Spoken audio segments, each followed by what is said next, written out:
Hey guys, my name is Sam Marion, and I am a licensed clinical social worker. I identify as mostly neurodivergent, and I work with a lot of neurodivergent clients. I work with families, individuals, really wide range, from neurodivergent kids to neurodivergent adults, even older adults. And I want to talk a little bit today about kids and how we can support young readers. I want to say up front, this video is not going to be focused on supporting people who have specific reading disabilities or learning disabilities, any kind of specific challenges, but more focused on supporting young readers across the board, even though there will be an emphasis on executive functioning, because that's a challenge for a lot of people, especially kids. Um, but I think by following the three strategies that I'm going to give you, if your child or your young reader, new reader, does have a learning or reading disability, I think that this actually may help identify it by singling out that there are other things already supported, and that's not what's going on. Okay. So we're going to talk a little bit about reading. The goal, I believe, with a young reader is to develop the skill of reading because it is such a foundational skill for all of education and for so much what we do in life on a daily basis. Some people, I understand, read a lot more, maybe for work or even pleasure. And some people choose not to, but we all do read on a daily basis. It's a skill we need. But it's also a skill that the more fluent we are as a reader, the more comfortable we are with reading, that it makes school and the entire educational process much less challenging. Okay? Again, this is not focused on people who have specific reading challenges or disabilities, but just reading in general. And I want to acknowledge up front, though, that reading is an incredibly difficult skill to develop. This is not a natural ability that we have. Okay, if we look at kind of the full perspective of human evolutionary biology and that full picture, reading is just this very recent little blip. This has not been going on. So our brain does not have a designated part of the brain that handles this. Okay. There is kind of designated part of the brain or systems for when maybe there's a threat response gets triggered, but not for reading. All right. So part of this is so challenging is there's so much of the brain at play at one time. We just think about the basic task of reading.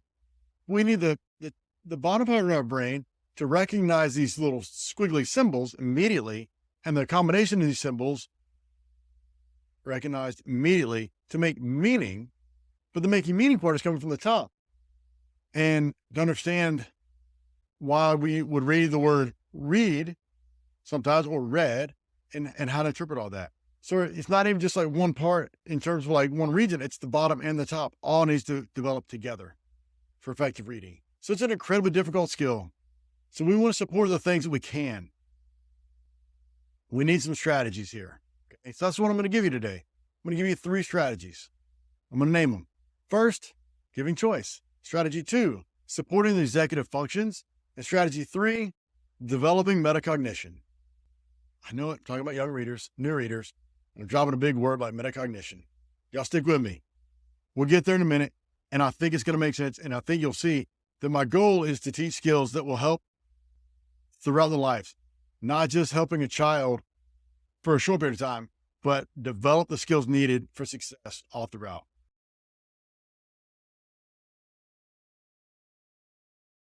So first is to give choice, giving options.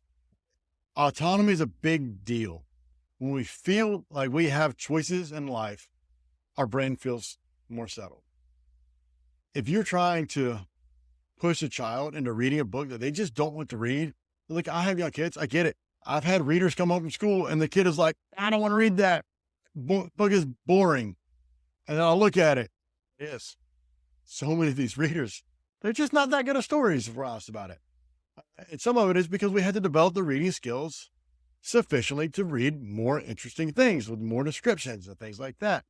However, I think it'd be better to have a child choose a book that's a little bit too hard for them and sit there. And as a parent or a caregiver, you support them through it and you help them with the hard words, but they're enjoying what they're reading or they're going through. Maybe they're learning about something. Maybe it's a story.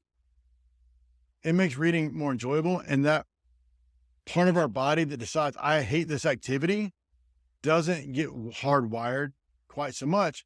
If in fact, I enjoy it because I'm learning facts about this thing I care about, or I'm reading a funny story.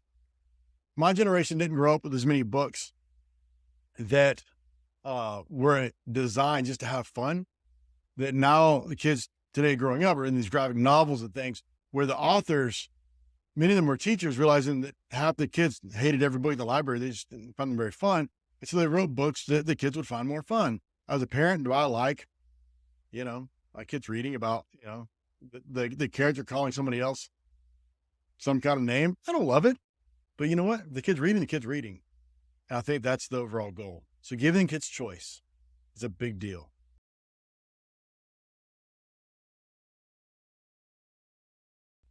Strategy 2, supporting the executive functions. Okay. Reminder, most people will list about 6 different executive functions: activation, focus, effort, memory, emotional regulation, and action. Let's walk through these. I'm going to start actually at number 5, emotional regulation.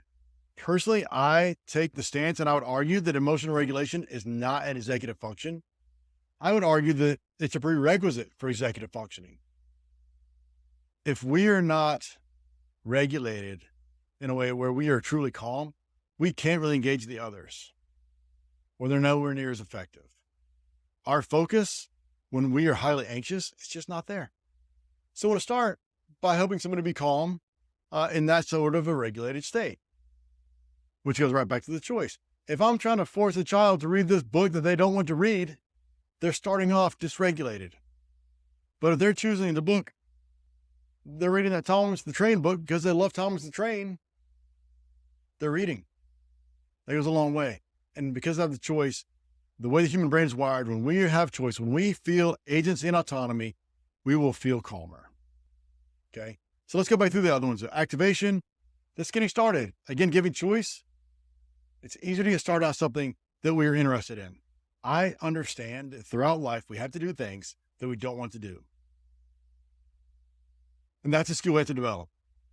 But if we want to set aside that extraneous load of like learning that skill and focus on the intrinsic part of the cognitive load of learning to read, then let's drop this whole challenge of overcoming that. And whatever the person wants to read and they get started reading, cool. So activation is an executive function that we want to support. Whatever they're willing to do to get reading sooner, support it. If offering somebody 3 books is more manageable than offering them the whole bookshelf, then do that. That helps them get started. Too many choices is overwhelming for a lot of people. Maybe some kids can go to the library, they can pick out the next book in a series and they're good to go. Some kids go to a library and they're totally overwhelmed.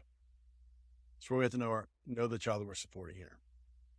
Next one, focus. This is, I think, a big one. We want to be aware of the environment that the person is reading in.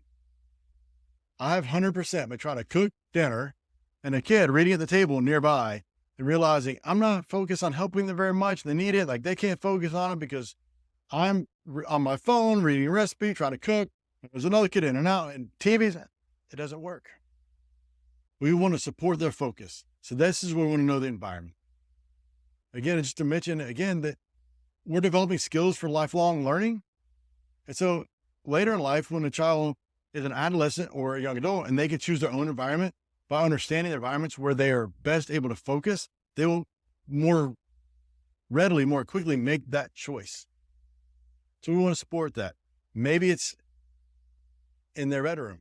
Maybe it's in a different room in the house. Maybe it's on the back porch. Whatever is the best place for focus. We don't want to interrupt. You can interrupt. Some people say, hey, what did you want to drink?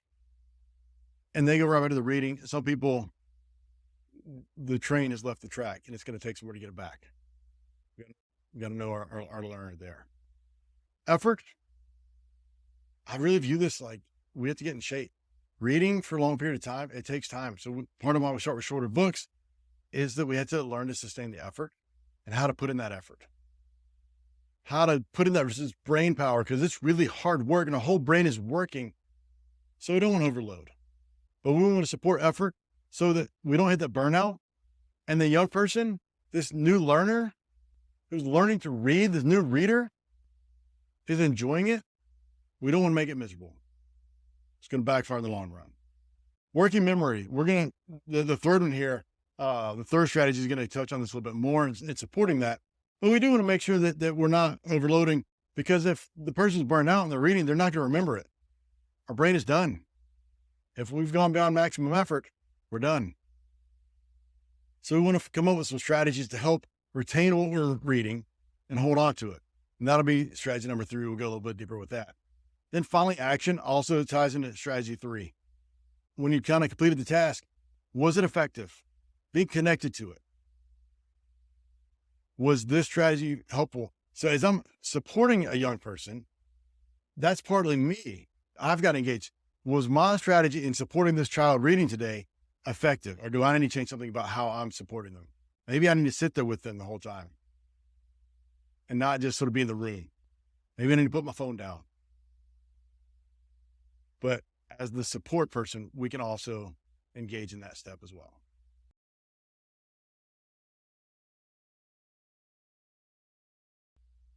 Okay. Strategy number 3, develop metacognition. Yep. I'm talking about some higher order thinking with kids at their level. Okay. Well, I'm not talking about some deep stuff here, but our goal is that after somebody has read something, after I read something, I want to engage with the content to make sure that I really did grasp what I've read. Whether it's a story, did I get the point of the story? Did I understand it? If I'm reading nonfiction, maybe some facts, did I retain some of them? And so with the kid, hey, tell me about that book you read. What was your favorite part? And we can engage in a conversation. Well, I loved that character. We can talk about it. If it's a picture book, was there a picture you liked a lot? What all did they take in? We can draw pictures of it. Hey, draw a picture of your favorite part.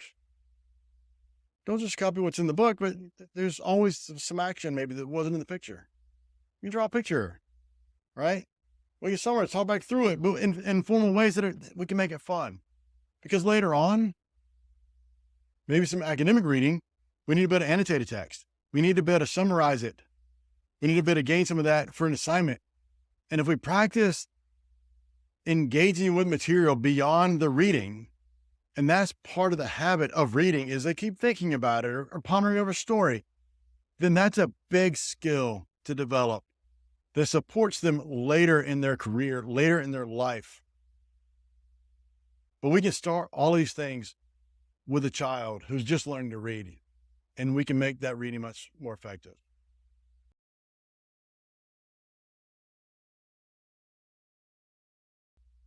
Again, 3 strategies: giving choice and options, supporting their agency. 2, support the executive functions. 3, develop metacognition. These 3 things together can go a long way to supporting a young person who's learning to read, or someone who's learning to read later in life. These 3 things can still be very helpful. And this is whether they're going to pursue a long academic career or just learn to read for pleasure. But these 3 strategies can go a long way. These 3 things can help prevent having such a bad taste about reading that I see so many people have. I see this a lot with adults, but also with kids. So I appreciate you taking a few minutes. If you got any questions, comments, drop them in the box below. You can find me on Instagram at Sam Marion Counseling. Give me a like, follow, subscribe. But I appreciate you giving me a few minutes of your time today, and I hope you learned something.